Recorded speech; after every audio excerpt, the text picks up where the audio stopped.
Welcome back to the channel, everybody. Today is Wednesday, October the 14th. This is the 20-day mark until Election Day on November 3rd. This is sort of going to be a combination of our 3-week presidential election prediction video along with just the 20-day out election prediction video. We keep saying how like the election is 20 days away, 19 days away, 18 days away. Well, the reality of the situation is that's not really the case, is it? It's, in fact, already ongoing. Only Election Day is the last day of the election. It's just the day we count the votes. And of course, in this election in particular, there may well be a lot of votes that come in late because of absentee ballots, mail-in ballots. We expect to have a lot of mail-in ballots due to the pandemic.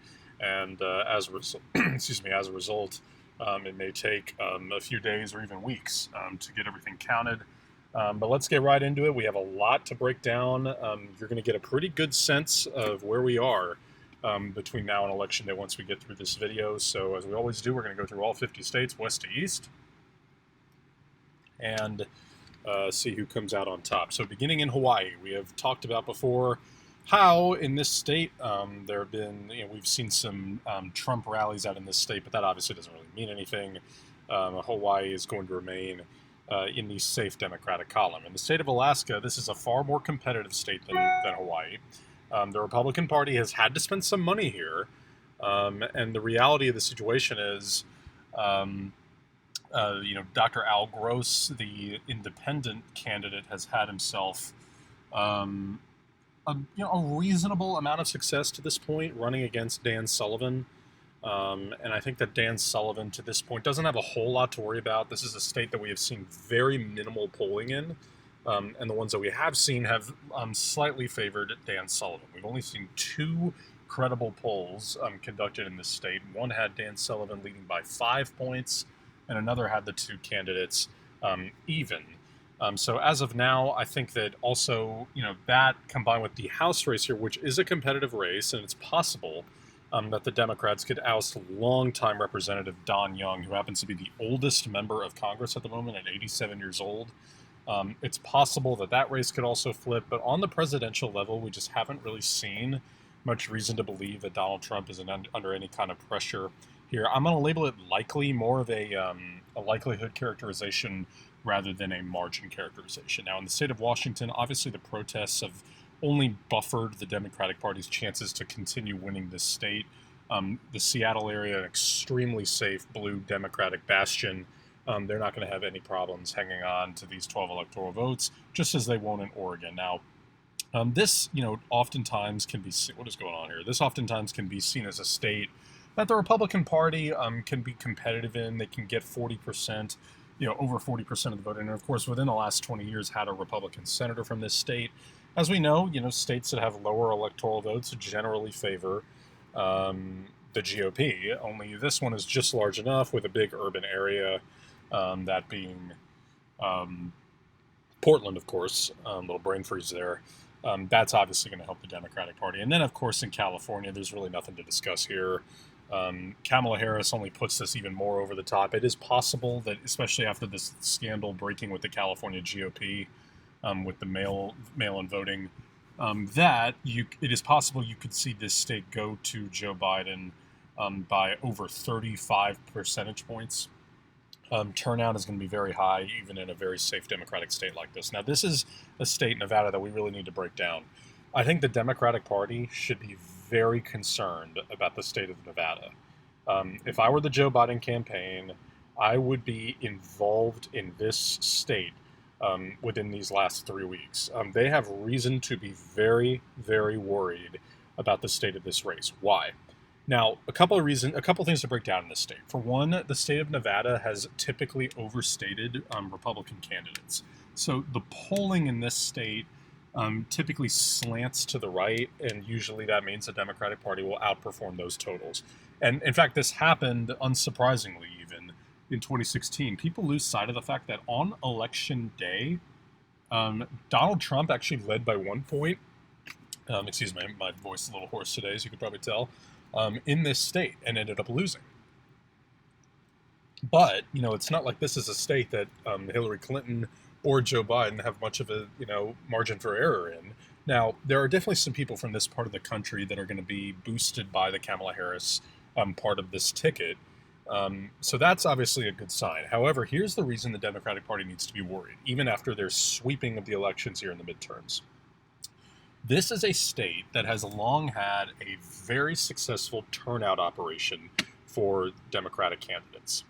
And that is in jeopardy this time. I apologize for the fluctuating brightness here. It's because they're sort of outside in the moment, and the cloud cover is kind of going in and out. So I just have to adjust as we go here. So bear with me on that. But the point being, there's a very consistent turnout operation that we've seen in the state for many years. And that is in jeopardy this time because there's a deadly pandemic going around, and in places like Las Vegas and Reno, which are densely populated, is the Democratic Party going to be able to generate the same kind of turnout?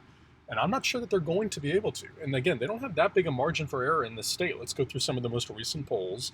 Biden +4, +8, +2, +6, +6, +6, +1, -4, -5, +4, +1. Okay, so that's dating back to the beginning of the month.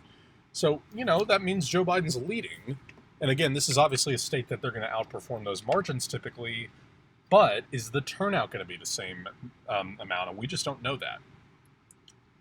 Now, 2 years ago, the Democrats were able to flip a Senate seat here and a governorship here. Steve Sisolak was able to assume the governorship here, as was Jackie Rosen defeating the incumbent Dean Heller. That was a big target for the Democrats, and they were able to get that one flipped. So as of now, instead of likely, which I've had it for I've even had it safe before on this channel, we're only going to label this lean for the time being. And if Joe Biden I think Joe Biden needs to pay attention to this state over these last 3 weeks. And if Donald Trump squeaks this one out, don't be too surprised. Now, in Idaho, there's not much to discuss here, really. We've talked before about how, the GOP is in a very, very strong position here, even though the Democratic Party is beginning to show the first signs of life in this state. I don't think it means a whole lot, but we've seen a couple upstart candidates that have generated a little bit of enthusiasm and a little bit of consistent fundraising, so that's worth mentioning. Now, in the state of Utah, we've talked before about how this is a very, very interesting state just by what the final margin is going to end up being. And here's the reason why. The reason why is because several factors have really been interesting to watch in this state. First of all, Donald Trump only leads Joe Biden by a lean margin by most characterizations in this state. Okay, so by most accounts, that would be considered a pretty competitive state. But again, it's Utah, right? So that's one factor. The second factor is Mitt Romney, who we know is very beloved in this state, practically has endorsed Joe Biden. Only he hasn't exactly done that. He has just said that he will not vote for Donald Trump. And of course, was the lone GOP senator to vote to convict Donald Trump on the Senate floor after the impeachment proceedings. So that's another factor. And the last factor is Evan McMullin, who of course has endorsed Joe Biden. Now, does that carry much weight? Yeah, I would say it does, because Evan McMullin in this state in 2016 got 1 out of every 5 votes. Think about that. He got 1 out of every 5 votes in this state, okay? So the final margin here, remember the Democrats are also expected to hang on to a House seat that they picked up here in 2018 with Ben McAdams in the Salt Lake City area. So the Democratic Party has some reason to think that maybe they can sort of force the GOP to spend a little bit of money here. But it might just be close enough to where the Republicans feel and the Trump campaign feels like, okay, we might just have to throw a few bucks into this state. But at the end of the day, they're probably not going to really need to do that. So we're still going to label it safe, more as a likelihood margin rather than a margin characterization. All right, now in the state of Arizona, this is another very layered state. As of now, Joe Biden holds the upper hand. The Democratic Party has the upper hand in this state altogether. This state has shifted a lot in only the last 4 years. This was a state that was closer than expected on election night 4 years ago. Okay, Donald Trump only won the state with a plurality. Hillary Clinton received over 45% of the vote. Right now, according to 538, Joe Biden has a 3.9% lead in this state. Let's go through. Biden +4, +6, +3, -4, +6, +3, +2, +5, +1, +6, +4. Now that -4 that I said in favor of the Biden came in. That's why I'm saying minus, because he has the general lead. That was a pollster called Trafalgar Group, which is a very, very conservative-leaning pollster. So we have to take that with a little bit of a grain of salt. It's sort of like what we've seen a little bit out of the Quinnipiac pollsters that have seemingly leaned a little bit further to the left. Now, in 2018, the Democrats had a big target here in the Senate, and they got this one flipped as well when Kyrsten Sinema was able to defeat Martha McSally in that 2018 Senate midterms race. And at the same time, the GOP kind of committed electoral suicide when Governor Doug Ducey of Arizona, the sole Republican governor there, he nominated Martha McSally and appointed her, is a better word for it, to that open Senate seat. And she, of course, now is fighting for her first 6-year term and is really losing badly to Mark Kelly, the former astronaut, the veteran husband of Gabrielle Giffords.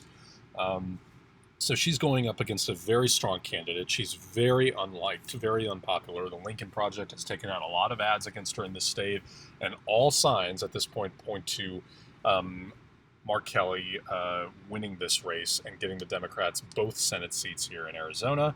And at the same time, there are also now more U.S. House members for the state of Arizona that are Democrats than there are Republicans. So all signs point to Joe Biden at this point winning this state. Now let's talk about why this is important.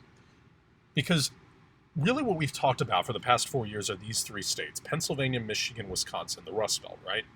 Now, these Midwestern states basically gave Donald Trump the win. Okay, Hillary Clinton came up 38 votes short. Well, there are 46 votes to be had here, and Donald Trump swept these three states. So this can sort of be seen as like a backup opportunity should the Democrats come up short in one of these. If it's Wisconsin, they actually come out ahead. If it's Michigan, they can still kind of survive with it. But this is a big 11 votes here, because this kind of forces Donald Trump to potentially have to make a pickup opportunity somewhere, because we can't be so certain that he's going to hang on to all these states that he won last time. Case in point, of course, being Arizona itself. Now, in the state of Montana, there's so much to unpack in this state, but on the presidential level, it's pretty simple. Donald Trump's going to win this state. There's a very competitive House race that the Democrats are winning. There's a competitive Senate race that is basically tied, but kind of just barely tilts towards Steve Daines and the GOP. And there's a very competitive governor's race that also tilts to the GOP. So the Republicans expect to have a decent day here in this state, although they could still lose that Senate race. And in our next Senate election prediction video, which is going to come out soon, we also have a lot to discuss there, because there have been a lot of developments there. So we've also talked before how voters in this state are just exhausted with the amount of campaigning that they've been subjected to. That's because there are 3 statewide races happening here, the ones I just mentioned, and there's a presidential race happening. Now, in the polls, Joe Biden has been able to eclipse 45% a couple times in this state, which bodes well for the other Democrats down the ballot, okay? But on the presidential level, we're going to make this more of a margin characterization. We're going to label this likely, because I think that even though Joe Biden is doing pretty well for a Democrat in this state, he's not going to win. Okay, we know that. Wyoming, there's nothing to talk about. In the state of Colorado, 538 as well as 270, the mobile game, and some of the other prognosticators still label Colorado as a swing state. Of course, there is still a GOP senator from this state, that being Cory Gardner.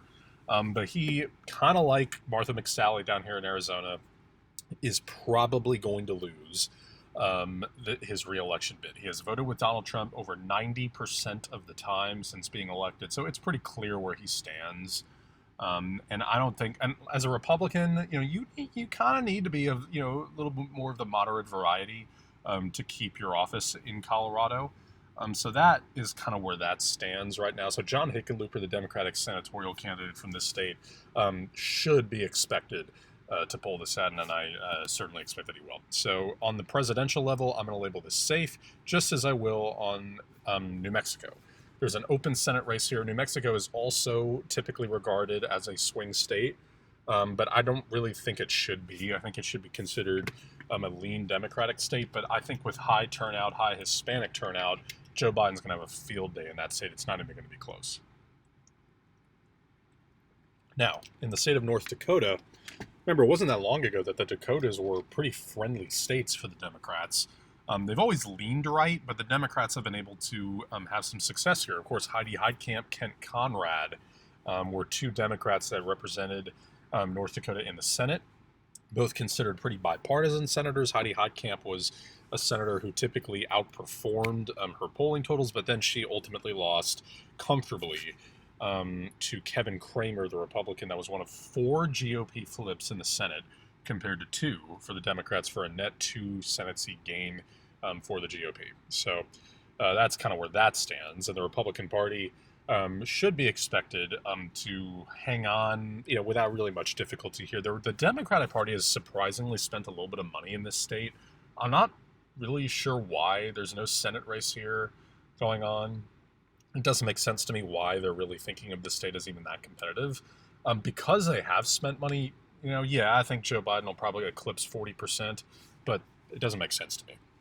In the state of South Dakota, we've talked before how this state has, the state Democratic Party in South Dakota has been very, very well run for a long time. They are very aggressive in this state. They have a great voting turnout base in this state. They've been able to tap into a lot of moderate Republican bases in this state. They've done very well for themselves in this state. But again, Mike Rounds, the GOP senator, he's going to be just fine, so it's going to be safe, as will Nebraska.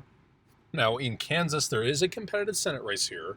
I think it's getting a little more buzz than it really should be. At the end of the day, we should expect Roger Marshall, the GOP representative, to hang on in this state. I don't think that Barbara Bollier, the Democrat Senate candidate, who of course is a former Republican, should really be expected to have much of a chance there. Maybe a little bit of a chance, but on the presidential, it's going to remain safe. And in Oklahoma as well, it's also going to remain safe. Now, in Texas, this is the part of the country that is shifting the most, and this is a state that the Democratic Party should be investing in a lot, not only now, but going forward.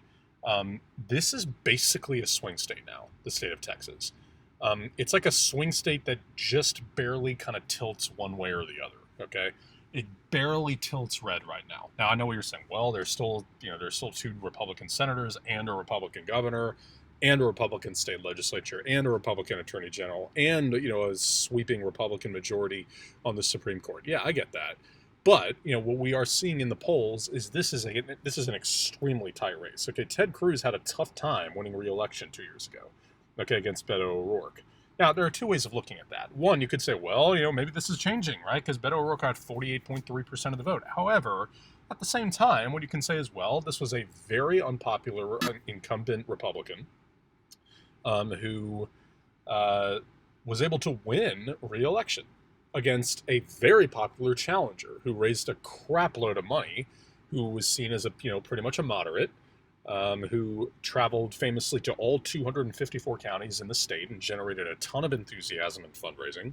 And it was a Democratic wave year, and the Republicans still won.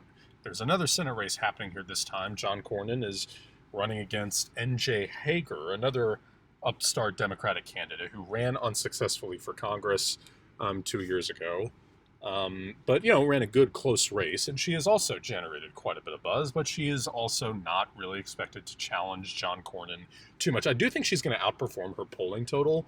I think she'll ultimately eclipse 45%, because even though what I just said about the Ted Cruz race rings true, the reality of the situation is the Democratic Party is in a good position in this state, and we have seen turnout in this state has been enormous between the Senate primary between M.J. Hager and Royce West, that M.J. Hager ultimately won, as well as early voting and registration totals have been outstanding. And they've really, really concerned the GOP, because as we know, higher turnout benefits the Democratic Party. So I'm only still able to label this tilt Republican, because if we go down the list of these polls in this state, let's get it going here. Donald Trump, according to 538, leads by 1.4%. Now that's significant, because in 2016, he led by 12%. 12, okay? And he only won by 9%. So if you apply that same shift, Joe Biden wins this state. Let's go down the list here, the most recent polls. Trump +3, Trump -1, Trump +2, Trump +5, Trump -1, Trump +7, tie, Trump -2, tie, Trump -1, +6, -1, +6, -1, +5. Okay? That's a close race. Okay? It tilts his way, But it's a close race, and with the turnout that we're seeing already and the early voting totals that we're seeing, watch out. Joe Biden has a chance here. All right, now in the state of Minnesota, this was one that got away from the Republicans. Donald Trump, I think rightly, felt that he had a chance to win this state after coming close in 2016, losing by only 1.5%. But since then, this has gotten away from Donald Trump and from the GOP. I know that the Trump campaign has come out and predicted, literally, that they are actually going to win this state. Nah. In 2018, there were 3 statewide races. The Democrats swept them. They won both senatorial races. Tina Smith and Amy Klobuchar won them both, and then Tim Walz, the governor, also easily won. And everything that we saw with the George Floyd situation and the ensuing protests obviously only helped the Democratic Party going on in the state. So it may not come out this way in the margins, but a likelihood characterization to me leaves this as a safe state for the Democrats. Now in Iowa, another very layered state. The Republicans, by and large, are in a good position here. Very good position here. They have both senators and the governorship, so they're 3 for 3 there. They also have the statewide legislature. However, in the Iowa House delegation, there are only 4 House seats here. The Democrats have 3 of them. And the one that they don't is up here in the northwest portion of the state, and that was for years controlled by Steve King, who was primaried out and wasn't even very close either. So, however, there is a Senate race here that the Democrats are very bullish on, and that is because Teresa Greenfield, at the moment, is defeating embattled Republican Joni Ernst. Why do I say embattled? Well, there's nothing scandalous about her. She, ethically, it's been, peaches and cream for her. But the reason I say embattled is because she was brought in 2014 and seen as this real rising star within the party. Someone right in the middle of the country, flyover country. She had that famous "Let's Make 'Em Squeal" ad, and since then, she's just completely fallen from the face of the earth. I mean, she has not been involved in major legislation. She has not been, at the forefront of any Supreme Court fights. She hasn't been on committees that have really given much efficacy to that idea that she was this rising star within the party. And so her popularity has really sunk. And within the last 2 weeks, Teresa Greenfield, the Democratic challenger, has really taken the upper hand in this state to the point where betting shares on predicted have really, really seen Teresa Greenfield take a firm upper hand in this state. Let's go through it. Greenfield +4, +3, +5, tie, +2, +1, +12, +2, +1 rather, +3, tie, +2. Okay, and those are very credible pollsters, by the way. Monmouth University, Siena College in New York Times, Quinnipiac, YouGov. Okay, so it's pretty clear Teresa Greenfield is winning this race. And on the presidential level, Donald Trump is not out of the woods in this one either. Okay, Joe Biden has a chance. I think he's unlikely. But again, according to 538, he leads in this state by 0.7%. Think about that. Okay, let's go through the most recent polls. Because again, I'm always saying who leads as the one first. So Biden -6, tie, -2, tie, +1, +5, -6, -7, -10, -9, -6, -2. Wait, why in the world then is Joe Biden leading by +7? It's because polls from a long time ago had him actually leading. So it's worth mentioning that he does still have the polling average, although the momentum is clearly with Donald Trump. But that's only reason for me to label this as a tilt Republican, and it is very much a swing state, unlike Colorado and New Mexico. Now in Missouri, this used to be kind of a swingy state. In 2008, John McCain only won the state by 4,000 votes. Think about that, just 4,000 votes. That was the closest race out of all 50 in 2008. Now, ever since then, it's obviously widened. But polling has been closer this time around.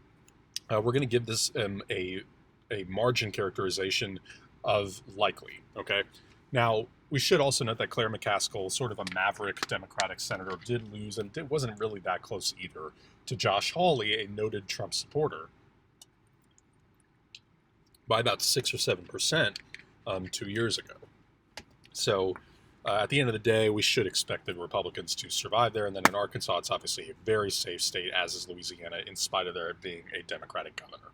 Now in Mississippi, there's going to be high minority turnout in this state, as we know, and Missouri is the highest minority population state in the United States. Cindy Hyde-Smith is not in that much trouble against Mike Espy, the Democrat, who is a good candidate.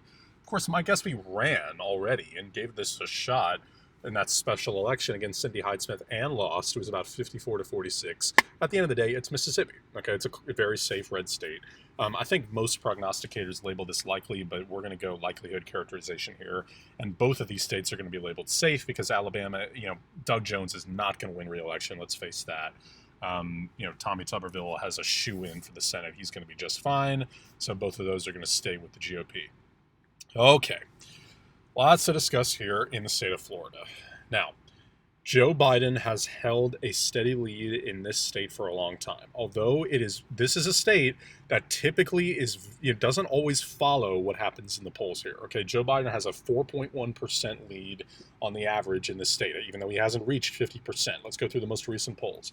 -2, +2, tie, +2, +3, +4, +2, +3, +6, +5, -3, tie, although that's between Harris and Pence, +4, +11, +6, +5, +4, +6, tie.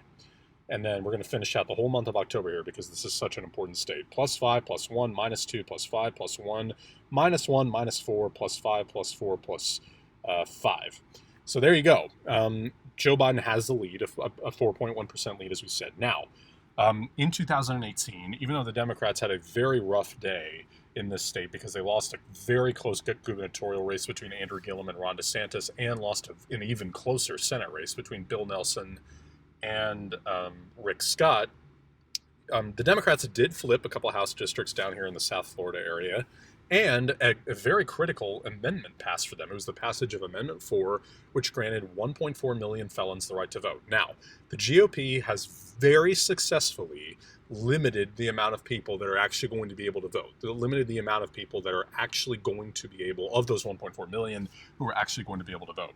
And in fact, one report that was released just 2 days ago mentioned that only 8% of those 1.4 million are actually going to be able to vote. Now, how many people is that? That's only, let's do some math here, 1.4 million. That comes out only to 112,000 people. Okay? So that's the amount of people that we expect to vote. Now, let's do this very conservatively, though, for the Democratic Party's side, because they're the ones who think that they're the ones who are very bullish about this. So of those 112,000, let's say that only 6% of them vote, right? Okay, because let's only say 6% of them vote. That's only 84,000 votes. Okay, and of those 84,000, not all 84,000 are going to vote for Joe Biden. We know that. So let's say half of them even vote for Donald Trump, which is not going to happen. Let's say half of them vote for Donald Trump. That is 40,000 votes for Joe Biden. 42,000, in fact. And keep in mind, this is a state with very, very close margins, okay? And we just mentioned how there are going to be 40,000 votes for Joe Biden in what is a very low overall estimate of the amount of people that are actually going to vote for Joe Biden, number one, who we narrowed it from 8% to 6% just for the hell of it. Okay, so you can probably add a few more thousand votes on top of that. And on top of this, we gave half of that voting populace to Donald Trump. That's not going to happen either. So that's 40,000 votes for Joe Biden. And it's probably going to be more than that. Okay, so conservatively, we can forecast an extra 40,000 votes for Joe Biden that weren't there last time. And remember, Donald Trump, one thing we know for sure is he is not expanding his outreach. He is not expanding his base. His appeal is shrinking, if anything else. And he has a very low approval rating amongst seniors. And of course, Florida is senior country. Okay, so right now, all that is to say that a steady polling advantage and all that extracurriculars, I think, is why Joe Biden has the edge in this state. And remember, the voters did vote him and Barack Obama in twice in this state in 2008 and 2012. Georgia, another state that Joe Biden actually happens to be winning in. Okay, it's close, but he actually happens to be winning. All right, he has a 1.4% lead, just as he does in Texas. We'll go through the most recent polls again. Biden +2, +7, tie, +5, -2, +1, -2, -2, +6, tie, -8, +7, tie. Now, we've also seen a lot of reporting about how there is extremely high turnout to this point in this state, which again also helps the Democrats. We've seen people waiting in lines as long as 11 hours in some case, very long lines. That shows people are motivated and are coming out to vote in high numbers. There are also 2 Senate elections here in this state, and they're both competitive. Well, only one of them was competitive up until very recently, but in the last few weeks, Raphael Warnock, the Reverend Raphael Warnock, has surged into has put himself, not a comfortable lead, but has put himself in position to potentially actually win that race. Okay, so that's worth mentioning as well. All told, I think the Democratic Party has a chance to win this state, but I still think that the Republican Party has the edge here. I think that the Democrats will come very close here. I think Jon Ossoff will peak out around 47.5%, maybe a couple ticks higher than that against David Perdue. But I also think that Joe Biden is going to outperform that, and I think he's going to reach 49%. Okay, this is probably one that it's going to take a few hours to call, but I think Donald Trump is just going to squeak this one out. Now, in South Carolina, there's a very competitive, suddenly Senate race here, but on the presidential level, not really the same. I'm going to label it likely, more of a likelihood characterization. I would say there's probably like a 5-10% chance that Joe Biden could shock the world here, because as we know, he's very popular in the South. The only point is there aren't that many Democratic states in the South, as we know. So South Carolina should ultimately stay with Donald Trump, and he retakes the lead. In Tennessee, this has become a very safe Republican state. Not since the days of Al Gore and Phil Bredesen have the Democrats really been able to make anything happen in this state. Donald Trump's going to be just fine here. Now, in the state of North Carolina, this is another one of the most layered states to discuss. Similarly to Montana and similarly to Iowa, there are a lot of different races to break down. Let's start with the governorship race. Roy Cooper is a very popular incumbent Democratic governor. He's going to be fine. He's being challenged by Dan Forest, but poll after poll after poll has him leading Dan Forest. There's a Senate race here that, as you guys know, has been kind of upended a little bit. Tom Tillis, the incumbent, was in a pretty dire situation. Okay, it was not looking good for him against Cal Cunningham, and then further complicating things for him, he tested positive for coronavirus, kind of compromising his ability to do steady campaigning, even though he has, to this point, been very healthy and does not appear to be in any kind of bad shape. Since then, though, Cal Cunningham, the challenger, a sexting scandal has emerged about him, and since then his polling lead has he's maintained a lead, but it has shrunk. Okay, so there's a whole lot of jousting and a lot of back and forth going on in this state. There are also 2 House districts down here right along the coast the border rather, with South Carolina, that are very competitive, and the Democrats actually expect to flip from red to blue. So right now, let's take a look at the polling again. This is a state that I think you can expect to sort of be considered a little bit of a tipping point. Joe Biden currently leads by 3.3%. Here we go again, most recent polls. +4, +2, tie, +1, +6, +8, +5, +1, +4, +3, +2, +4, +5, +7, tie, +7, +2. Or +3, I'm sorry, and +2. So that pretty much shows you he has a steady lead here. Okay, and for the longest time, Cal Cunningham was actually outperforming him. That's not really the case now. But for a long time, Cal Cunningham had been outperforming him, but I think that scandal has definitely eroded some of that support. So right now, we're going to label this tilt Democrat, and that is so important for the Biden campaign, because this is kind of a tipping point state, and we're going to know the results of this state early in the night, again, because it's one of the first states that closes their polls and starts to count. Here's the thing. There are really 8 states, basically, that you can say are going to really decide this election. Florida, Arizona, North Carolina, the 3 Rust Belt states, Iowa, and Texas. You can also throw Georgia in there. You can throw Ohio in there. Maybe Nevada if something goes wrong for the Democrats. But if North Carolina goes blue, I don't know that there's much of a way for Donald Trump to survive that. Okay, he didn't have too big a margin for error in 2016. Okay, he had 36 votes clear. He was 36 votes clear of 270. So losing these 15 would be losing almost half of that. And we already know that he's in some real trouble in Arizona, in Florida, in Michigan, Wisconsin, among others. So if he loses this one, and the Democrats also pick up this Senate race, it's going to really be a harbinger, I think, of what the rest of the night is going to look like.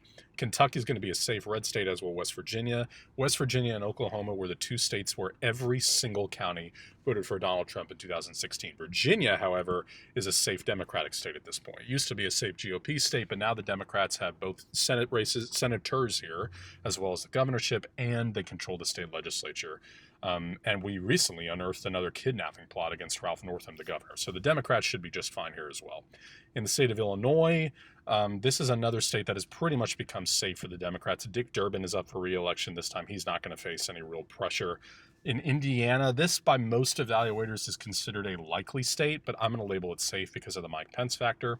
Now in Ohio, Sherrod Brown, the Democratic incumbent senator from 2018, he was able to win re-election on the same ballot in which the Republicans were able to maintain a governorship. Now, when I say maintain, it was one GOP governor passing it on to another.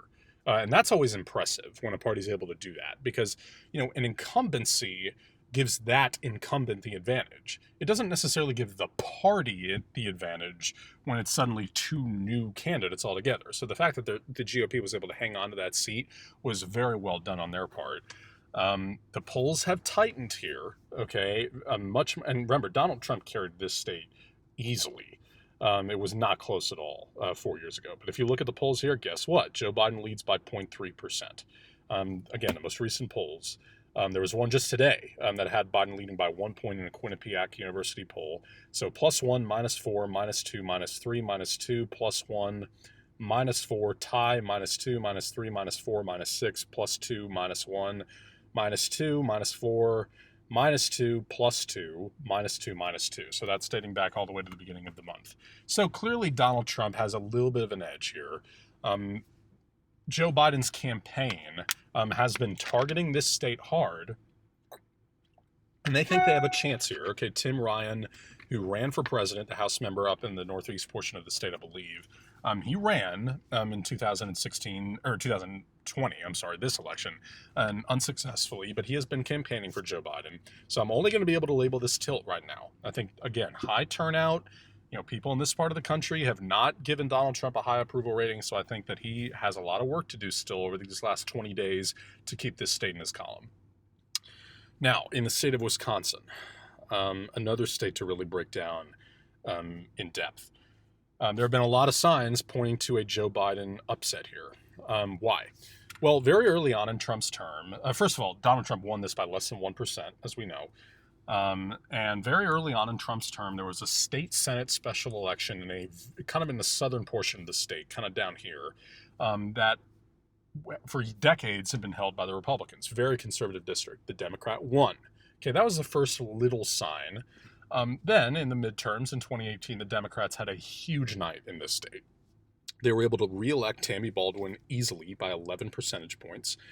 And they were also able to flip the governorship here. And not only did they flip it from red to blue, they ousted Scott Walker, who's a very well-known, nationally recognized and renowned Republican. He's big in GOP politics nationally. So that was a big win for the Democrats to oust him and replace him with a Democrat. And then, even since then, there was all that controversy about voter suppression, in which there were 180 polling sites originally in the city of Milwaukee for that Supreme Court race. That we saw. They reduced it down to 5, and the Democrats still won, and won rather easily. That's a sign of what this state is showing, okay? And polling has been consistent for Joe Biden throughout the campaign season, really over the last 200 days, okay? In fact, I would even say since he secured the nomination, he has been ahead in this state. He leads by 7.8%. Now, there was a big shift in this state on the poll because Hillary Clinton led this state by 6 points on election day. Oh, the polls are wrong. The polls are wrong. Well, they really weren't. But this was the only state where you can actually say they were. But let's go through most recent polls. Biden +10, +10, +9, +7, +10, +7, +7, +6, +10, +5, +5, +7, +6. -1, -1, +3, +2, +6, +4, +9, 9, 3, and 5. So those are big tallies and show that he is in the lead here consistently. And I don't really see any reason to believe that the Democratic Party is going to going to lose this state. The polling held true in the midterms. Tony Evers and Scott Walker were locked in a very tight race in this state, but Tony Evers held a tight lead on election night and was able to actually pull it out and win. So that's why I am labeling this likely Democrat for the first time on this channel. Now, in Michigan, the Trump campaign has kind of waved the white flag here. Okay, let's be honest. They stopped advertising in this state altogether because they've kind of been running out of money all of a sudden. And I think they know the writing's on the wall a little bit in this state. Okay, and just like Wisconsin, there were two statewide races in this state. The Democrats won them both. Debbie Stabenow was able to fend off Gary Peters and win re-election, and the Democrats also picked up the governorship here when Gretchen Whitmer defeated Bill Shute. That's another big gain for the Democrats on the gubernatorial level, and Joe Biden leads by 7.9%. Remember, Hillary Clinton only lost the state by 0.27%. Okay, that is airtight. All right, the most recent polls, again, Biden plus 9, plus 7, plus 8, 5, 6, 7, 8, 6, 7, 8. So, again, very consistent polling lead. Now, the senatorial race here, it's again John James, this time going against Gary Peters, and John James has made that a competitive race, but I still think Gary Peters is ultimately going to survive.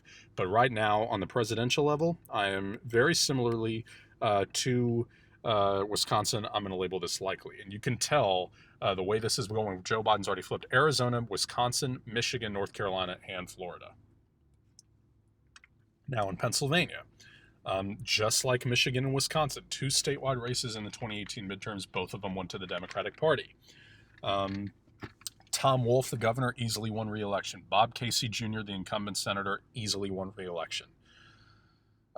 Registration numbers have been very high in this state. Now, both candidates have really been working this state hard because I think kind of like in North Carolina, they think of this as a tipping point state.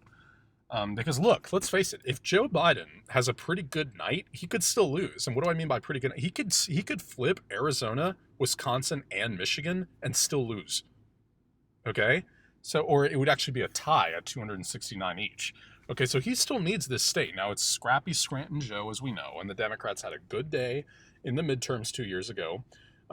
Joe Biden has, for the most part, held his own in polling. It's been close, but for the most part, he has been able to hang in there, and he actually has a 7.1% lead. Only it's teetered a little bit. Like it kind of goes through phases. The most recent ones, the one released today, had Biden plus 6. And then we go down the list, plus 2, plus 5, plus 6, plus 8, plus 6, plus 7, plus, you get the idea. Biden has a consistent polling lead here, and the registration numbers have been high. I still think this is going to be very close, okay, because there's a lot of enthusiasm for Trump in this state. Okay, so I'm only going to label this tilt Democrat because I think that Donald Trump has himself a chance to win this state still. But now seeing that the Rust Belt has flipped, you can tell his chances of re-election are all but dashed.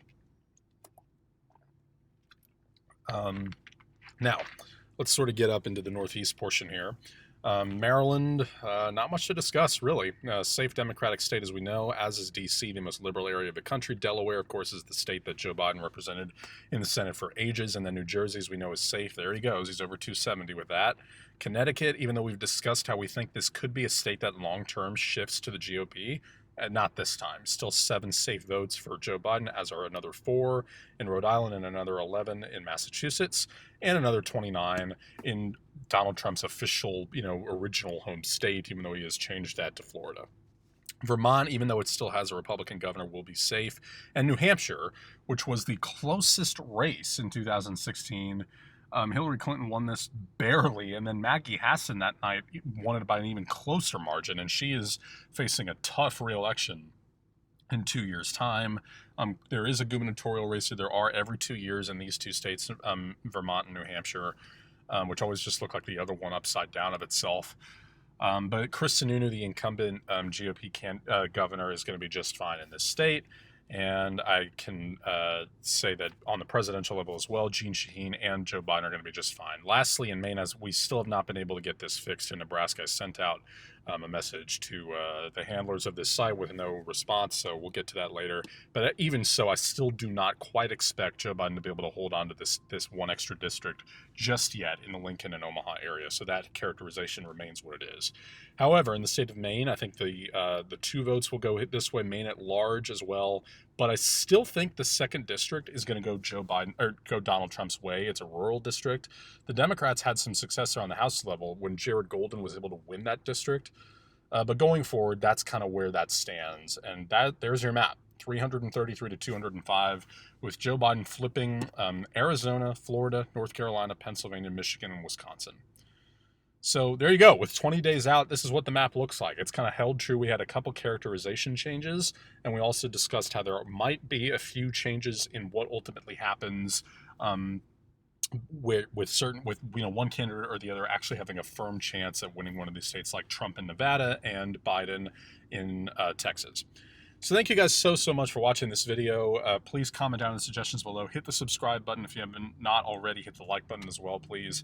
We're going to be coming out with our next Senate election prediction video. And again, if you have not voted, if you have not registered, there is still time to do that. Okay, but you got to do that pretty soon, as there are only 20 more days to vote. So thank you guys again so much for watching, and I'll see you in November.